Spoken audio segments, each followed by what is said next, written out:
क़ूतुल क़ुलूब मां 75 मदनी गुल क़िस्त हिक। अल्हम्दुलिल्लाहि रब्बिल आलमीन वस्सलातु वस्सलामु अला ख़ातमिन नबिय्यीन अम्मा बअद फ़अऊज़ु बिल्लाहि मिनश शैतानिर रजीम बिस्मिल्लाहिर रहमानिर रहीम। क़ूतुल क़ुलूब मां 75 मदनी गुल क़िस्त हिक। दुआए अत्तार, या रब्बे करीम, जेको भी ही मुकम्मल रिसालो क़ूतुल क़ुलूब मां 75 मदनी गुल क़िस्त हिक पढ़ी या ॿुधी वठे, उनखे पंहिंजी इबादत करण जो जज़्बो अता फ़रमाए ऐं उनखे माउ पीउ ऐं ख़ानदान समेत जन्नतुल फ़िरदौस में बेहिसाब दाख़िला नसीब फ़रमाए।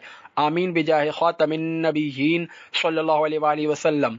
दुरूद शरीफ जी फजीलत। फरमाने आखिरी नबी सल्लल्लाहु अलैहि वसल्लम जंहिं मूं ते ॾींहं में 1000 भेरा दुरूद पाक पढ़ियो, उहो एसिताईं न मरंदो जेसिताईं जन्नत में पंहिंजो ठिकाणो न ॾिसी वठे। अत-तरग़ीब व तरहीब 328/2 हदीस 22। सल्लु अलल हबीब सल्लल्लाहु अला मुहम्मद। इरफान मदनी टीवी के नाजरीन के लिए खुशखबरी है कि इरफान मदनी टीवी के साथ 2 न्यू यूट्यूब चैनल्स का आगाज कर दिया गया है। सबसे पहले आप यूट्यूब पर सर्च कर लें इरफान मदनी टीवी। जैसे ही चैनल का नेम सामने आए उस पर क्लिक करें, फिर थोड़ा सा स्क्रॉल करें, वहां आपको मेरे 2 न्यू फीचर्ड चैनल्स नजर आएंगे। एक का नेम है इरफान कुरान वाइस और दूसरे का नेम है मदनी मसाइल बाय इरफान। इरफान कुरान वाइस में हम आपकी खिदमत में लेकर आए हैं कुरान पाक की तिलावत, तर्जुमा और तफसीर सिरातुल जिनान, जिसमें आपको हाजी अब्दुल हबीब अत्तारी की वॉइस में कुरान पाक की तफसीर सुनने को मिलेगी। ये चैनल सिर्फ अल्लाह पाक की रिजा के लिए बनाया गया है ताकि आपका रिश्ता कुरान पाक से मजबूत हो सके। सेकंड चैनल का नेम है मदनी मसाइल बाय इरफान। इस चैनल पे आपको मिलेंगे दावत इस्लामी के दारुल इफ्ता अहले सुन्नत से लिए गए इस्लामी सवाल जवाब और ऐसे इस्लामिक रिसालास जिसमें अमीर अहले सुन्नत की जानिब से इस्लामिक सवाल जवाब बताए गए हैं। मेरी आप सबसे मोहब्बत भरी गुजारिश है कि इन दोनों चैनल्स को ओपन करें, वीडियोस देखें और लाजमी सब्सक्राइब करें। आपका सपोर्ट मेरे लिए सिर्फ मदद नहीं, एक रूहानी ताल्लुक का इजहार है। अल्लाह पाक हम सबको दुनिया और आखिरत की भलाइयां नसीब फरमाए। दुआओं में याद रखिएगा। इल्म नूर आहे हिक। इल्म हिक नूर आहे जंहिंखे अल्लाह बान्हे जे दिल में दाख़िल करे छॾींदो आहे।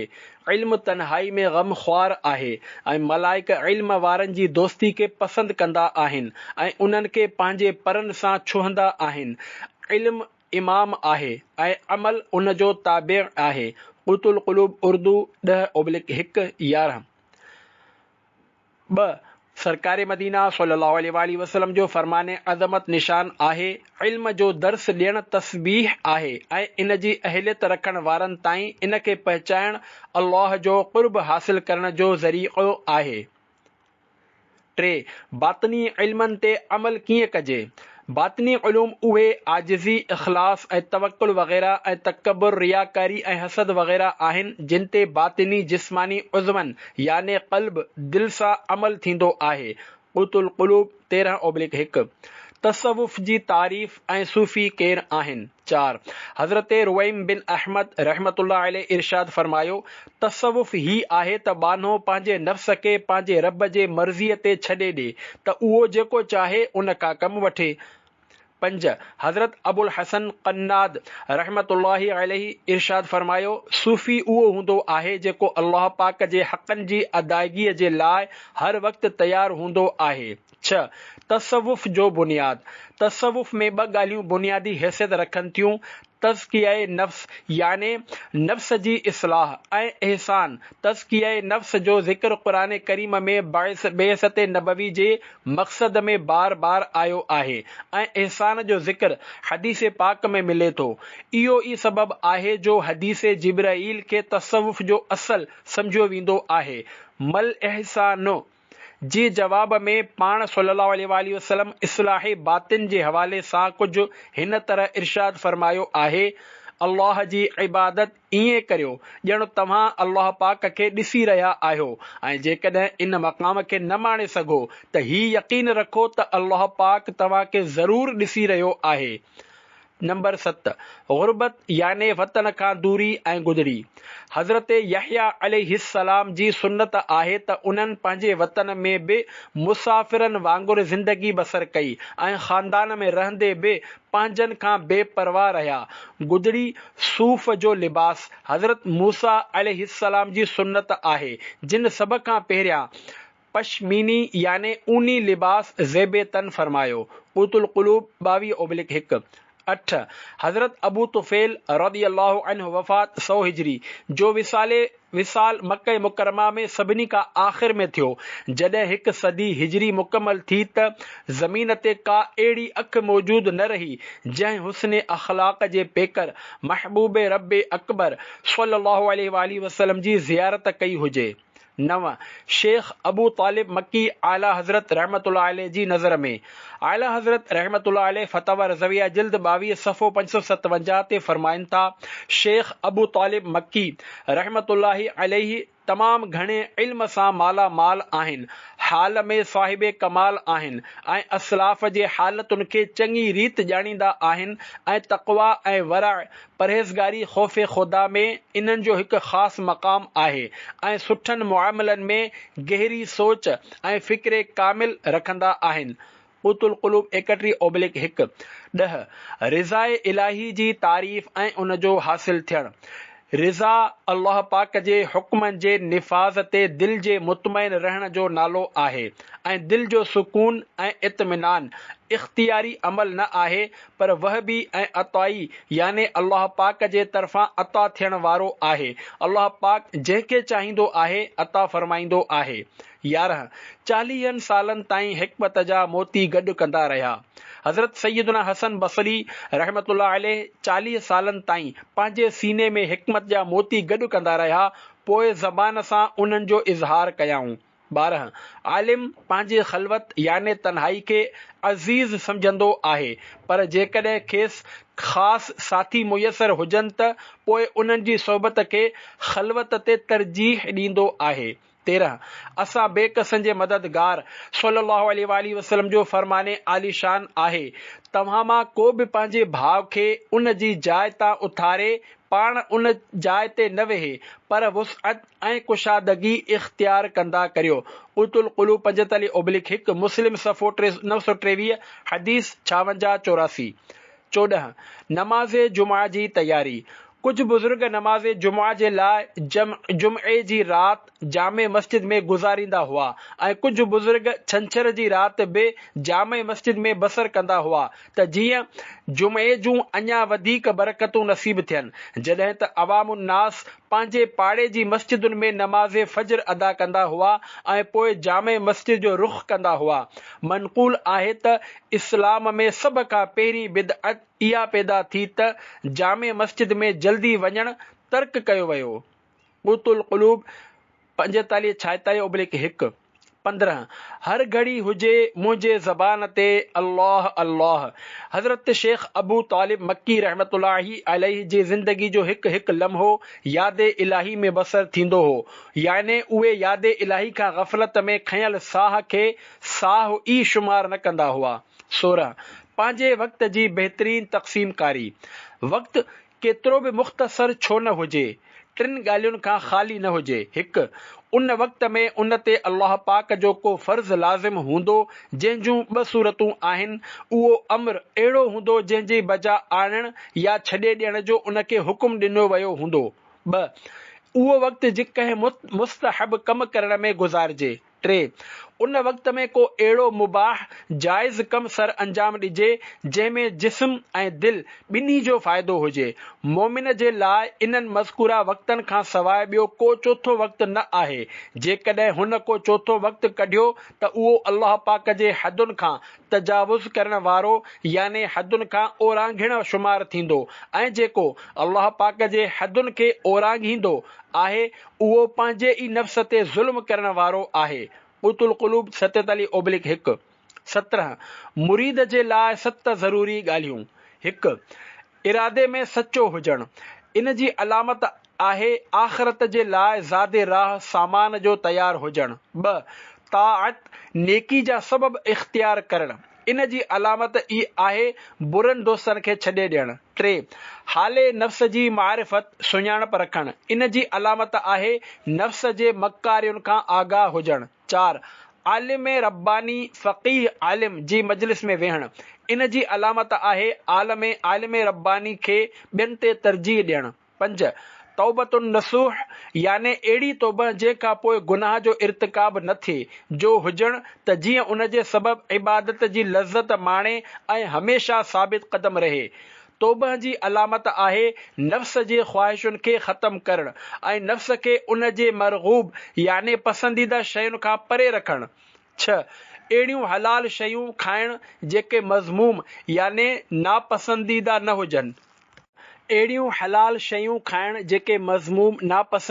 हुजनि। 7 नेक कम में मदद करण वारे कंहिं दोस्त जो हुजणु, सुठे दोस्त जी अलामत आहे इन जो नेकी ऐं तक़वा जे कमनि में ताउन करणु ऐं गुनाह ऐं सरकशी खां मना करणु।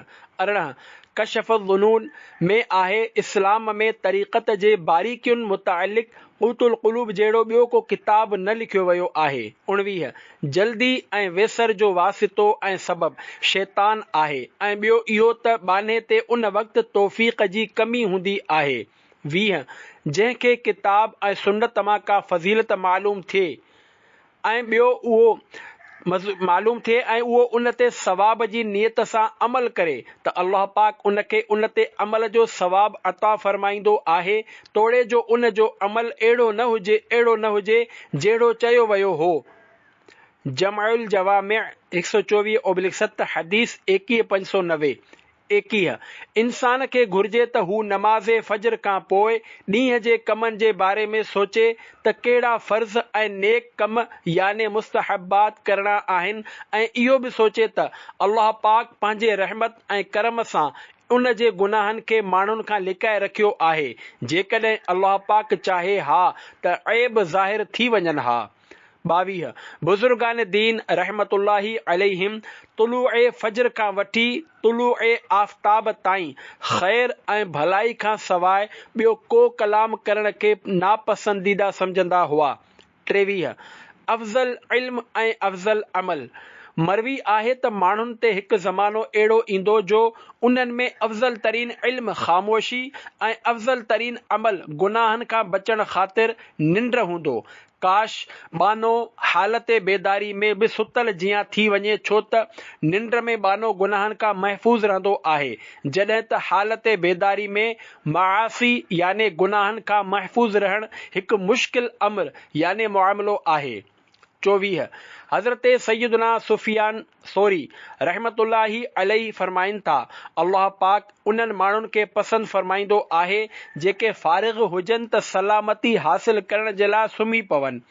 25 ॾींहं में 2 भेरा सुम्हणु ईअं ई नापसंदीदा आहे जीअं शब बेदारी याने राति में इबादत न करण वारे जे लाइ ॾींहं जो सुम्हणु नापसंदीदा आहे। 26 8 कलाक निंड करणु मुस्तहब आहे। ज़ोहर खां पोइ वारी निंड अचण वारी राति जे लाइ आहे ऐं ज़ोहर खां पहिरियां वारी निंड गुज़िरियल राति जे लाइ हुई। मुस्तहब ही आहे त ॾींहं ऐं राति में 8 कलाकनि खां वधीक न सुम्हिजे।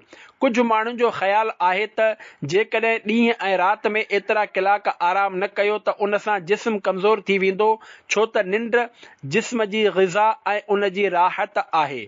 27 ज़ोहर ऐं असर जे विच में मस्जिद में एतिकाफ़ करणु मुस्तहब आहे। 28 हर का शइ सजदे में ज़ोहर ऐं असर जे विच वारो वक़्तु शाम जे उन्हनि वक़्तनि मां हिकु आहे जंहिं वक़्तु हर शइ सजदो कंदी आहे।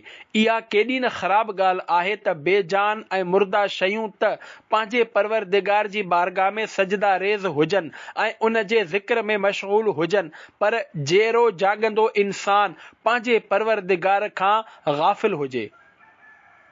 29 सभिनी नबियुनि जे सरवर सल्लल्लाहु अलैहि वसल्लम जो फरमाने आलीशान आहे जंहिंजो अॼु गुज़िरियल ॾींहं खां बुरो हुजे त उहो महरूम आहे।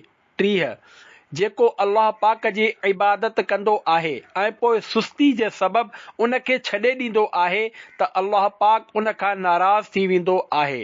अत-तबक़ातु शाफ़िइया 298/6 31 तहियतुल मस्जिद जे क़ाइम मक़ाम, जेको शख़्स मस्जिद में तहियतुल मस्जिद अदा करण खां सवाइ वेहे उनखे घुर्जे त ही कलमा 4 भेरा पढ़ी वठे, सुब्हानल्लाहि वल्हम्दुलिल्लाहि वला इलाहा इल्लल्लाहु वल्लाहु अकबर, छो त ही कलमा फ़ज़ीलत में 2 रकातुनि जे बराबर आहिनि ऐं जेको मस्जिद में बग़ैर वुज़ू जे दाख़िल थिए या मस्जिद जे भरिसां गुज़रे त उहो बि ही कलमा 4 भेरा पढ़ी वठे।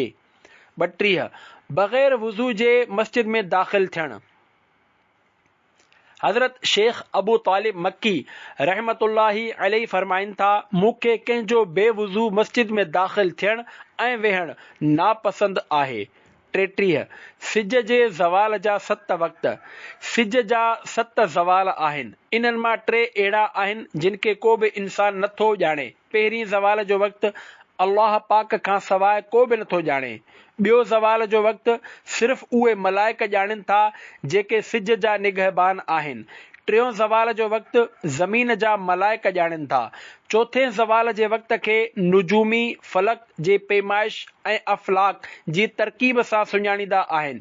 पंजो वक़्तु रियाज़ी दान ऐं तक़वीम जा माहिर औज़ारनि या मशीनुनि वग़ैरह जे ज़रिए ॼाणे वठंदा आहिनि। छहें जो इल्मु मौज़ननि ऐं वक़्त जो ख़्यालु रखण वारनि माण्हुनि खे हूंदो आहे ऐं सतों वक़्तु सभई माण्हू सुञाणींदा आहिनि, उन वक़्त में नमाज़ पढ़ी वेंदी आहे। क़ूतुल क़ुलूब 178/1। 34 सिज जी रफ़्तार। सरकारे वाला तबार सल्लल्लाहु अलैहि वसल्लम हज़रत जिब्राईल अलैहिस्सलाम खां पुछियो, छा ज़वाले शम्स जो वक़्तु थी वियो आहे? अर्ज़ कयो वियो, न। हा, जंहिं ते पाण सल्लल्लाहु अलैहि वसल्लम पुछियो, इहो कीअं थी सघे थो? अर्ज़ कयाई, मुंहिंजो तव्हां सल्लल्लाहु अलैहि वसल्लम खे रुगो न हा चवण जे दौरान सिज फलक में 50,000 फ़रसख़ जो फ़ासिलो तय करे वरितो हो। क़ूतुल क़ुलूब 179/1, इरशादुस सारी 218/2, तहतुल हदीस 540। 35 रिज़ा नेक माण्हुनि जे लाइ ऐं अफ़ु गुनहगारनि जे लाइ। अल्लाह पाक जी रिज़ा नेकोकारनि जे लाइ आहे ऐं उन जो अफ़ु ऐं करम गुनहगारनि जे लाइ आहे। 36 जुमे जे ॾींहुं जो फ़ज्र। जेको शख़्स जुमे जे ॾींहुं नमाज़े फ़ज्र बाजमाअत अदा करे ऐं पोइ मस्जिद में वेही अल्लाह पाक जो ज़िक्र कंदो रहे एसि ताईं जो सिज उभरी वञे त उन शख़्स जे लाइ जन्नतुल फिरदौस में 70 अहिड़ा दर्जा हूंदा जो हर 2 दर्जनि जे विच में हिकु तेज़ रफ़्तार घोड़े जे 70 साल डोड़ण जे मिक़दार बराबर फ़ासिलो हूंदो। शुअबुल ईमान 60/3, हदीस 28-70। 37 जहन्नमी जन्नती थी वेंदो। सुल्तान बहरोबर सल्लल्लाहु अलैहि वसल्लम जो फ़रमाने आली शान आहे, जेको शख़्स सूमर जी राति 2 रकातूं हिन तरह पढ़े जो हर रकात में सूरत फ़ातिहा खां पोइ सूरत इख़लास, फलक ऐं नास 15-15 भेरा पढ़े, सलाम फेराइण खां पोइ आयतुल कुर्सी ऐं इस्तिग़फ़ार बि 15-15 भेरा पढ़े त अल्लाह पाक उन खे जन्नतुनि में शामिल करे छॾींदो आहे, चाहे उहो जहन्नमियुनि मां हुजे, ऐं इन जा सभु ज़ाहिरी ऐं बातिनी गुनाह बख़्शिया वेंदा आहिनि ऐं उन जे पढ़ियल हिकु हिकु आयत जे बदिले में हिकु हज ऐं हिकु उमिरि जो सवाबु लिखियो वेंदो आहे ऐं जेकॾहिं हिकु सूमर खां ॿिए सूमर जे विच में उन जो मौत वाक़िअ थी वञे त उहो शहीद जी मौत मरंदो। क़ूतुल क़ुलूब 199/1, इत्तिहाफ़ुस सादतुल मुत्तक़ीन 630/3। 38 मुसलमाननि जे ॿिए ख़लीफ़े हज़रत उमर बिन ख़त्ताब रज़ियल्लाहु अन्हु जो फ़रमान आहे त अक़लमंद ऐं दाना माण्हू राति जे इब्तिदाई वक़्त में ऐं तंदुरुस्त ऐं ताक़तवर माण्हू राति जे आख़िरी हिस्से में नमाज़े वित्र अदा कंदा आहिनि। 38 अल्लाह पाक जे महबूब सल्लल्लाहु अलैहि वसल्लम राति जी शुरूआत, विच ऐं आख़िर टिनी वक़्तनि में वित्र अदा कया। इब्ने माजा 53/2, हदीस 1185।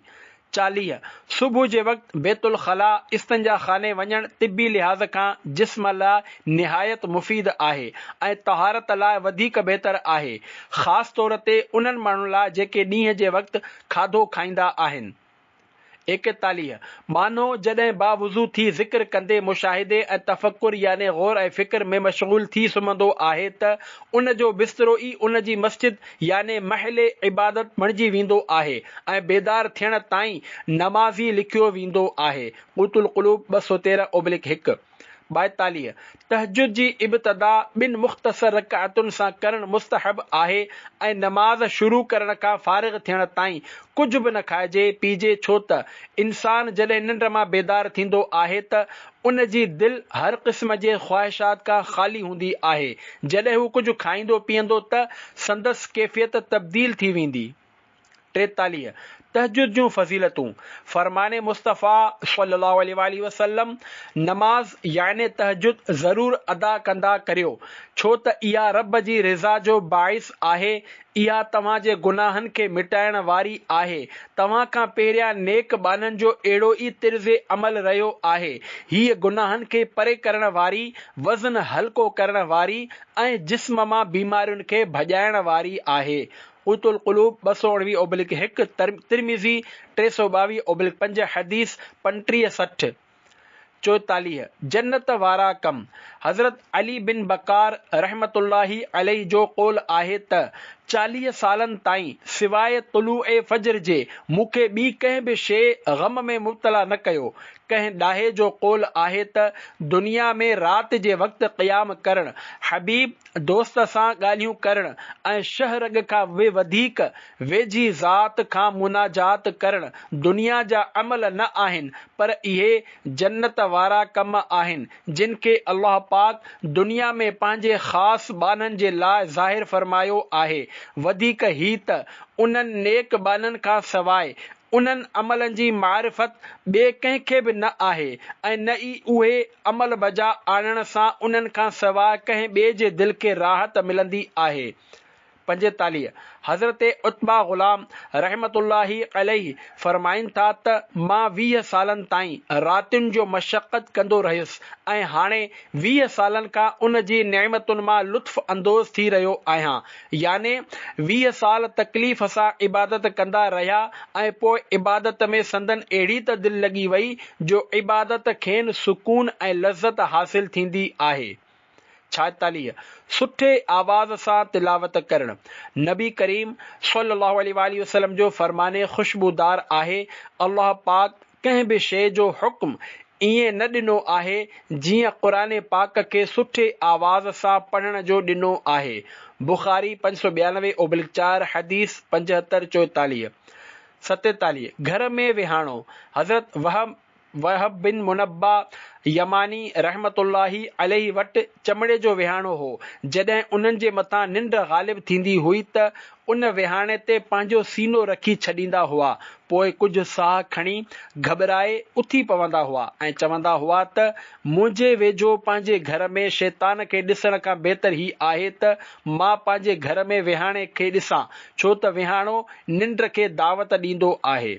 याने बिस्तरे या विहाणे खे ॾिसंदो रहणु निंड आणींदो आहे। तंहिं करे आम हालतुनि में इन्हनि ॾांहुं न ॾिठो वञे त किथे इबादत खां गाफ़िल करे ग़फ़लत जी निंड न सुम्हारे छॾनि। 48 राति जो इबादत में मदद करण वारियूं शयूं रातियुनि जो क़याम करणु ज़ादे राह खां सवाइ मुमकिन न आहे, छो त हर सफ़र ज़ादे राह सां ई ते थींदो आहे। तंहिं करे राह सुलूक जो बि हिकु ज़ादे राह आहे। जेको उन राह ते हलणु चाहे उन खे घुर्जे त कुझु ज़ख़ीरो बतौरे ज़ादे राह गॾु करे पाण सां खणे। ज़ादे राह उहे शयूं आहिनि खाधे खां मैदो ख़ाली हुजे, पाणी घटि पीजे, ॾींहं जे वक़्तु क़ैलूला करे ऐं दुनिया जे मुआमलनि में मशगूल थी पंहिंजे जिस्म खे हद खां वधीक न थकाए। 49 रातियुनि जो इबादत करणु हिकु रिवायत में आहे त अल्लाह पाक इरशाद फरमायो, बेशक मुंहिंजो हक़ीक़ी बानो उहो आहे जेको क़याम इबादत करण जे लाइ कुकड़ जे बांग जो इंतज़ार न कंदो आहे। हिन रिवायत में वक़्ते सहर खां पहिरियां इबादत लाइ उथणु मक़सूद आहे। क़ूतुल क़ुलूब 229/1। 50 राति जे आख़िरी हिस्से में सुम्हणु राति जे आख़िरी हिस्से में सुम्हण जे मुस्तहब हुजण जूं 2 सूरतूं आहिनि। हिकु रात जे आख़िरी हिस्से में सुम्हण सुबुह जे वक़्त जे निंड खे ख़त्म करे छॾींदो आहे, छो त बुज़ुर्गान दीन सुबुह जी निंड खे निहायत नापसंद फरमाईंदा हुआ, बल्कि निंड करण वारे खे नमाज़ फजर खां पोइ सुम्हण जो हुकुम ॾींदा हुआ। ॿ, चेहरे जी फिकाण थोरी घटि थी वञे, छो त जेकॾहिं बानो रात जो अक्सर हिस्सो क़याम कंदे यानी इबादत में गुज़ारे ऐं सहर जे वक़्तु सुम्ही पए त सुबुह जे वक़्तु अचण वारी निंड खां बि निजात मिली वेंदी ऐं चेहरे जी ज़र्दी बि घटि थी वेंदी। पर जेकॾहिं हू रात जो अक्सर हिस्सो सुतल रहे पोइ सहरी जे वक़्तु बेदार थिए त सुबुह जे वक़्तु न रुगो झूटा खाईंदो रहंदो, बल्कि चेहरे जी फिकाण बि वाज़े नज़र ईंदी। तंहिं करे बाने खे उन खां बचणु घुर्जे, छो त इहो शुहरत ऐं मख़फ़ी शहवत यानी नेकी करण ते तारीफ़ ॿधण जे दुबियल ख़्वाहिश जो दरवाज़ो आहे। इन अलावा रात जे वक़्तु पाणी बि तमामु घटि पीजे, छो त इन सां बि चेहरे ते फिकाण ज़ाहिर थींदी आहे, ख़ासि करे रात जे आख़िरी हिस्से में ऐं निंड मां बेदार थियण खां बाद। क़ूतुल क़ुलूब 230/1 51 जमाअत फोत थी वञण जो सबब। हज़रत अबू सुलेमान रहमतुल्लाही अलैहि फरमाइनि था, नमाज जी जमाअत फोत थियण जो सबब को न को गुनाह हूंदो आहे। हज़रत इब्ने साफ़ी रहमतुल्लाही अलैहि फरमाइनि था, मां तक़रीबन 30 सालनि ताईं जेल जो निगरान रहियुसि। रात जे वक़्तु आवारा गर्दी कंदे जेको बि पकड़ियो वेंदो हो ऐं जेल मोकिलियो वेंदो हो, आऊं उन खां पुछंदो हुयुसि त छा तो इशा जी नमाज़ बाजमात पढ़ी हुई, त जवाब मिलंदो हो न। 52 बुज़ुर्गान दीन रहमतुल्लाही अलैहिम ॾींहं जे वक़्तु नमाज़ पढ़ण में रुकू ऐं सुजूद जी कसरत पसंदि कंदा हुआ ऐं रात जी नमाज़ में तवील क़याम करणु पसंदि कंदा हुआ। 53 नानाए हसनैन सल्लल्लाहु अलैहि वसल्लम हज़रत बीबी फातिमा रज़ियल्लाहु अन्हा खे इरशाद फरमायो, हिन तरह दुआ घुरंदियूं करियो, या हय्यु या क़य्यूम बिरहमतिक अस्तगीसु फअगिथनी वला तकिलनी इला नफ्सी तरफत ऐनी व अस्लिह ली शअनी कुल्लह।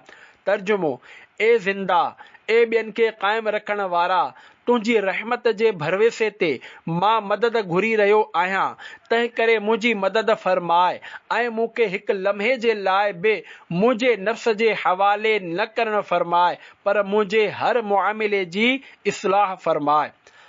सुननुल कुबरा लिन्नसाई 147/6 हदीस 10/405। सरकारे नामदार मदीने जे ताजदार सल्लल्लाहु अलैहि वसल्लम सुबुह ऐं शाम ही दुआ घुरंदा हुआ ऐं कॾहिं बि नागो न फरमाईंदा हुआ। अल्लाहुम्मा इन्नी अस्अलुकल आफियत फिद दुनिया वल आखिरह व अस्अलुकल अफ़्व वल आफियत फी दीनी व दुनियाय व फी अहली व माली। अल्लाहुम्मा अस्तर औरती व आमिन रौआती व अक़िलनी असराती। अल्लाहुम्मा अहफ़ज़नी मिन बैन यदैय व मिन खल्फ़ी व अन यमीनी व अन यमीनी व अन शिमाली व मिन फ़ौक़ी। तर्जुमो, ए अल्लाह पाक, मां तोखां दुनिया ऐं आख़िरत में आफ़ियत जो तलबगार आहियां ऐं पंहिंजे दीन ऐं दुनिया ऐं माल ऐं औलाद में अफ़्व ऐं आफ़ियत जो सुवाली आहियां। ए अल्लाह पाक, मुंहिंजी पर्दापोशी फरमाए, मूंखे ख़ौफ़ खां नजात अता फरमाए ऐं मुंहिंजी लग़्ज़िशुनि खे मुआफ़ फरमाए। ए अल्लाह पाक, मुंहिंजे साम्हूं खां, पुठियां खां, मुंहिंजे साॼे ऐं खाॿे पासे खां ऐं मथां खां मुंहिंजी हिफ़ाज़त फरमाए। क़ूतुल क़ुलूब 998/1 अबू दाऊद 414/4 हदीस 5074। 55 खूबसूरत दुआ। या गौस या मुगीस या मुस्तगास या गयासुल मुस्तगीसीन ला तकिलनी इला नफ्सी या रब्बी तरफत ऐनिन फअहलिक वला तकिलनी इलल खल्क़ि फअदीक़